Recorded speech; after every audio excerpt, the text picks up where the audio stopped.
The 4 bison cost Ruth Calder $12 at the Hendricks estate dispersal on a cold morning in April 1933, and she was the only person in Custer County who bid. The auctioneer read the lot 3 times. He stood at the rail of the holding pen and looked at the 40 men in the yard and said, 4 bison, 3 cows, and a bull, registered American Bison Society stock. Who would start the bidding? The 40 men looked at the holding pen. In the pen, the bull bison stood with his massive front quarters angled toward the crowd and his shoulder hump cresting at 6 feet, a wall of dark brown wool and muscle and ancient certainty, the size of something that did not belong in a county that ran Herefords. His head was the width of a barn door, carried low, the short black horns set wide above eyes that were measuring the crowd the same way the crowd was measuring him. When one of the dispersal hands got too close to the rail, the bull crossed the pen in under 4 seconds, and the hand left the rail considerably faster than he had approached it. Nobody bid. Ruth raised her hand. $3 a head, all 4. The auctioneer looked at her. He looked at the bull. He looked at the crowd. He sold them. She had driven 40 miles from the Calder place to the Hendricks dispersal in the reinforced livestock trailer she had built the previous week, heavier gauge steel along the sides, doubled the post spacing, a proper latching system on the rear gate, because she had known since March that the Hendricks animals were coming to sale, and had known since March what she was going to do about it. Earl Hendricks had been the only conservation bison rancher in 3 counties, a man who had worked with the American Bison Society since 1912 and had rebuilt his small herd from nothing over 20 years.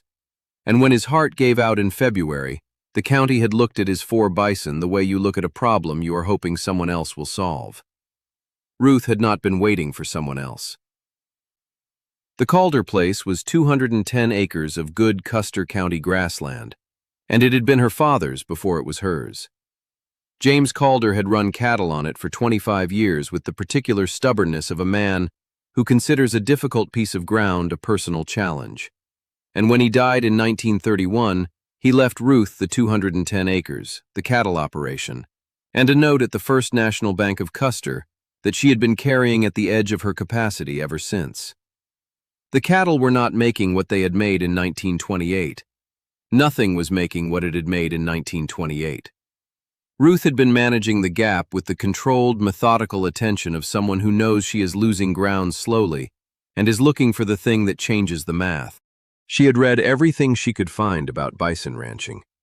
The American Bison Society published a quarterly that she had been receiving since 1931 after she wrote to their New York office and asked for information.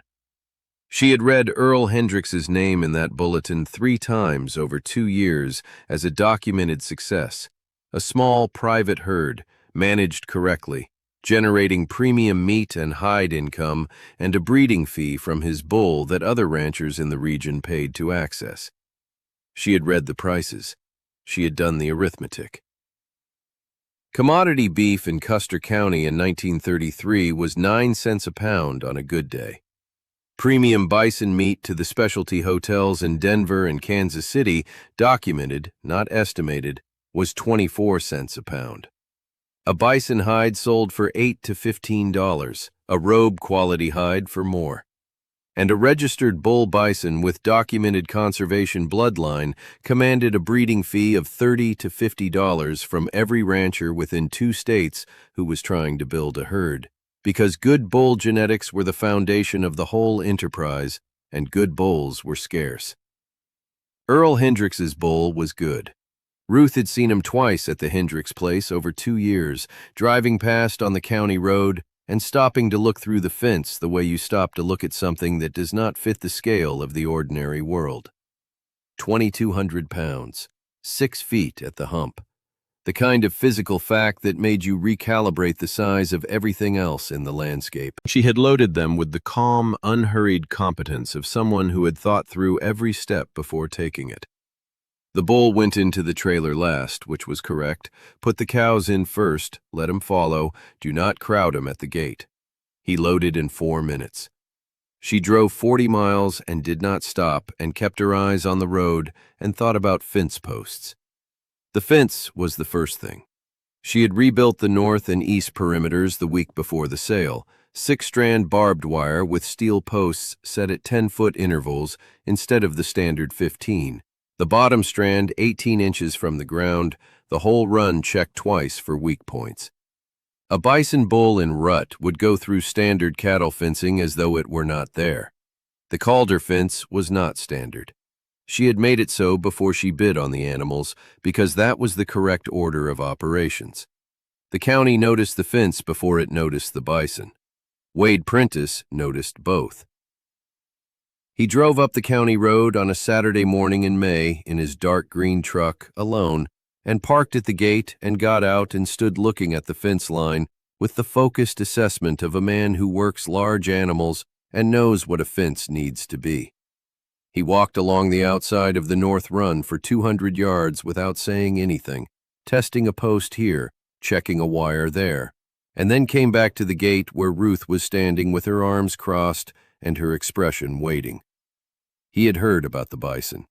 He had come to tell her the fence was going to be inadequate. She told him to look at the fence. He had looked at the fence. He looked at it again now. He tested the nearest post with both hands. It did not move. He checked the wire gauge with his thumb. He looked at the post spacing. He looked at Ruth. He asked one question. How deep were the posts set? 3 feet. Concrete-footed. He was quiet for a moment. That was correct. She knew. He looked at the fence for another moment with the expression of a man who came prepared to give advice and has found the advice unnecessary, which required a recalibration of what he was doing here. His name was Wade Prentice. He ran the Prentice cattle operation in the next county. He had been ranching in Custer County for 15 years, and he had never seen a bison operation attempted by anyone other than Hendricks. She was aware of that. He asked if she knew what the breeding fee on Hendricks's bull had been. She told him, $35 per cow covered, documented in the Bison Society Bulletin for 1931. He was quiet again, the kind of quiet that means information has been received and is being considered seriously. Then he put his hat back on and said she had done her homework. She had read everything available. He nodded once, the way a man nods when he has come to an assessment and is done arguing with it. If she needed a hand with the bull during the first rut season, August and September, the bull's temperament would change, and change significantly, but she should not handle that alone. She would keep that in mind. He drove off. She watched the truck go down the county road and thought about a man who had come to warn her and found the warning unnecessary and had not made anything of finding it unnecessary, which was a quality she had not expected and which she noted with the same attention she gave to everything worth noting. Before we find out what happens when 2,200 pounds of bison bull meets the county that said this would kill her, tell us in the comments where you're watching from. This channel reaches people from all across the country, and we love knowing where our stories land. If you haven't subscribed yet, hit that button now. We have new stories every week. The bison settled into the north pasture with the unhurried authority of animals that have decided the situation is adequate. The cows move through the grass in their deliberate way, heads down, covering ground efficiently. The bull established the perimeter of his territory in the first week, a slow patrol of the fence line, methodical, testing nothing because he had already understood the fence was not going to yield. He pressed one post once, on the third day, the full weight of his shoulder against it, and the post did not move, and he did not press it again. Ruth watched him do this from the far side of the fence and thought that an animal smart enough to test a post and then accept the result was an animal she could work with. She wrote to 3 bison ranchers in Wyoming and Montana in June, names from the American Bison Society Bulletin, to inform them that the Hendricks bull was now at the Calder operation in Custer County and that she was accepting breeding fee inquiries for the fall season. She set the fee at $40 per cow covered, which was $5 above the Hendricks rate because the bull was 2 years younger than the Hendricks animal and his bloodline documentation was complete and current, which justified the premium. 2 ranchers wrote back within the month, one from Laramie County, one from Carbon County, Montana. Both had cows they wanted covered. She scheduled the first 2 for late August, before the rut peaked. Wade came back on a Tuesday in June, which was not a Saturday. He had a question about her loading chute configuration. He had seen something in a ranching publication about a modification for bison that reduced handling stress during movement and wanted to know if she had considered it. He showed her the article. She read it at the fence line. She had read the same article and had already incorporated the modification when she built the chute. He looked at her. He asked if there was anything she had not already thought of. She considered the question seriously. The water management in the northwest corner of the pasture was something she was still working through. The ground went soft in heavy rain, and the bull's weight was going to create a problem if she did not address it before August.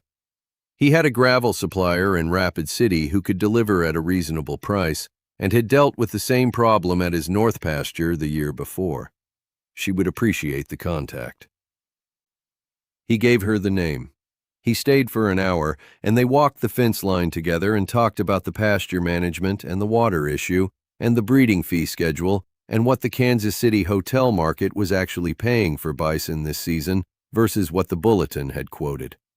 He knew the current prices because he had a contact at a Denver specialty meat buyer, and the prices were better than the bulletin's figures. 27 cents a pound dressed weight, not 24. She recalculated the arithmetic in her head and found it improved. He came on Tuesdays after that, and sometimes on other days, and by July it had become a pattern neither of them had named. He brought information when he had it, the gravel supplier, a contact at the American Bison Society Denver chapter, the name of a tannery in Rapid City that paid premium for bison hides. She gave him coffee and answered his questions about the operation with the directness she brought to everything, and he listened with the complete attention of someone who is genuinely interested in what he is hearing, which was still, months later, something she found worth noticing. The first breeding fee visitors arrived in late August.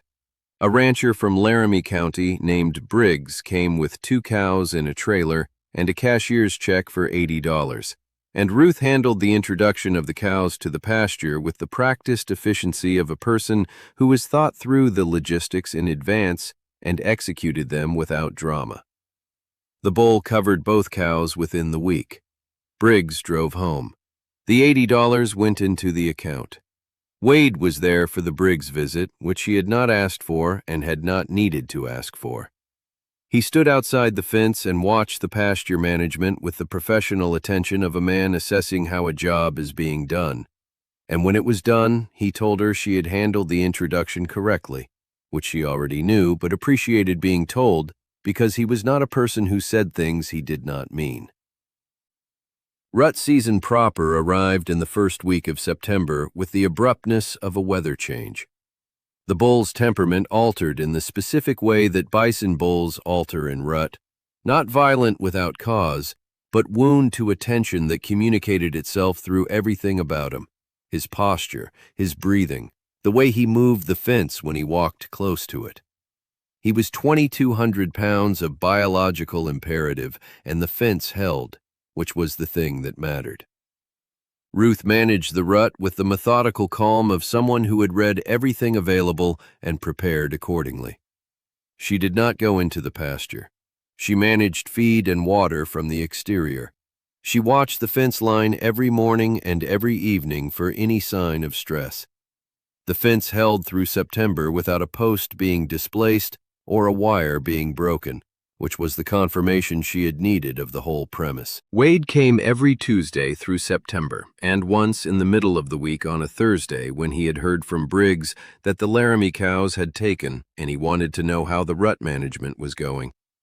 He stood at the fence with her at dusk and watched the bull cross the far end of the pasture in the lowering light, the hump enormous, the gait rolling, the scale of him making the South Dakota grassland look briefly like a different century, and neither of them said anything for a while. Then he asked her how she had known. Not about the fence or the management, how she had known to do this at all, when nobody else in the county had thought to.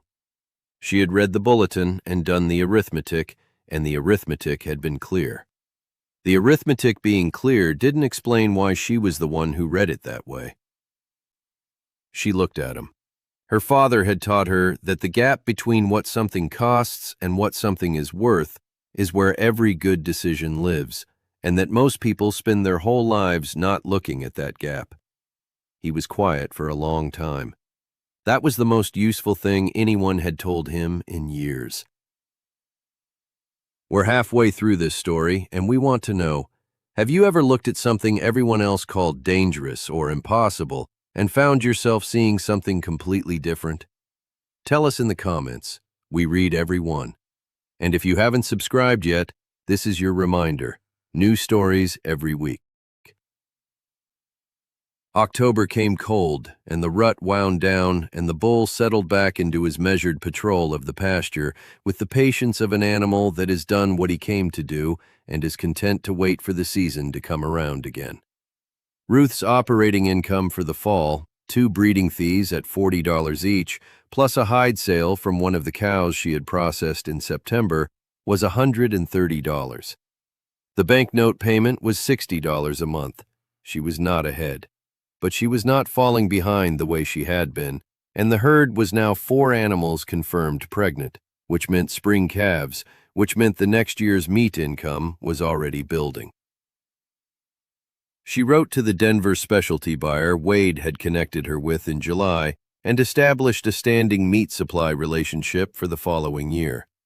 The buyer confirmed 27 cents a pound, minimum 2 animals per delivery, railway express or truck freight.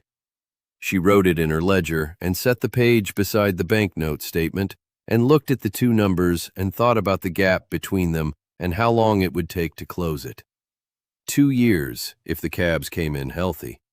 18 months if she could add a 3rd breeding fee appointment in the spring.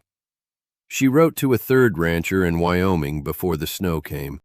The spring arrived late to Custer County in 1934, the snow staying on the north-facing slopes into April, and when it went, the grass came in thick and green, and the bison moved through it with the particular pleasure of animals on their preferred terrain. The calves arrived in May, 4 of them, 3 from Ruth's own cows and 1 from a Laramie cow that had been trucked in for a second visit. They were born red-orange, the color of new rust, which was why bison calves were called red dogs, and they moved through the grass on uncertain legs with the particular earnest determination of all young animals, and they were the most extraordinary thing Ruth had seen in the pasture since the bull first crossed it. She stood at the fence in the May morning and watched them and thought about Earl Hendricks and a February dispersal and $12 and the arithmetic that had been clear when nobody else was looking at it. Wade came on a Tuesday and stood beside her at the fence and looked at the calves and said nothing for a long time. She appreciated this about him, that he understood when something did not need to be spoken about. The Denver buyer's first payment arrived in June, $312 for the first delivery. She drove to the First National Bank of Custer with $200 of it and made the largest single payment she had made against the note since her father's death. The bank officer, a careful man named Harold, who had known her father, wrote the amount in the ledger with the particular deliberateness of a man who has been watching someone fight for 3 years and wants to record the moment when the fight begins to turn. She thanked him and drove home. August came again, and the rut came again with the same abruptness, and the bull became the same wall of biological certainty he had been the year before, and the fence held the same way it had held. And Wade came on Tuesdays, and also on a Thursday in the middle of the rut, when he had heard from the Carbon County rancher that his cow had taken on the first season, and he was bringing 2 more in October. They were standing at the fence at dusk at the end of that Thursday, the bull crossing the far pasture in the September light, and Wade had his hat in his hands in the particular way she had noticed he held his hat when he was about to say something he had decided. He told her he had been coming to this fence since May of the year before. He had brought her a gravel supplier and a Denver contact and a tannery and information about current prices and anything else he had that was useful.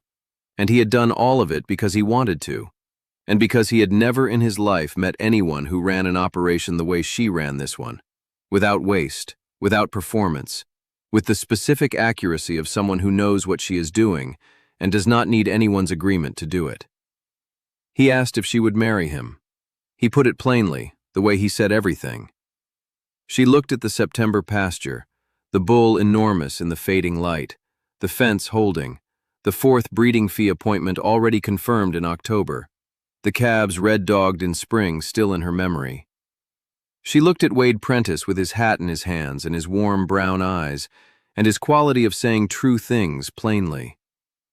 She thought about a man who had come to tell her the fence was inadequate, and had found it was not, and had not made anything of being wrong. She thought about $12 and 40 men with their arms folded, and an arithmetic that had been clear before anyone else looked at it. Yes, she told him. She put it directly, without ceremony. He took her hand on the fence rail and she let him, and the South Dakota September held them both, and the bull crossed the pasture in the last of the light with the rolling authority of something that has always been here and intends to remain. They married in October at the Custer County courthouse, with the Carbon County rancher and his wife as witnesses, because he had driven up for the breeding appointment, and Ruth had thought it was efficient to combine the occasions, which Wade understood completely, and which the county thought was the most Ruth Calder thing anyone had ever done. Wade did not absorb the Calder operation. This was something they had discussed once, in August, briefly and without ambiguity, and the discussion had been sufficient. He kept the Prentice cattle operation in the adjacent county, running it as it had always run. She kept the Calder Bison operation, running it as she had built it. They shared a table and a truck and the particular company of two people who respect each other's work, which was the foundation they had both understood from the beginning. The note at the First National Bank of Custer was cleared in full in the spring of 1935 from the second year's breeding fees, the Denver buyer's second delivery payment, and one hide sale at premium rate to the Rapid City Tannery. Harold at the bank wrote "paid in full" with the same deliberateness he had used for the partial payment, and Ruth drove home on the county road with the canceled note on the seat beside her and the South Dakota Spring moving across the grassland in its slow, certain way. The herd stood at 9 animals by the fall of 1935, 3 cows from the original 4, 3 calves grown to yearlings, 2 additional cows she had purchased from a Wyoming rancher in the spring at $45 each with the breeding fee income. The bull covered them all. The fence held. The arithmetic continued to be clear. She had known it would be. The county had said the bison would kill her. The county had been watching the wrong thing.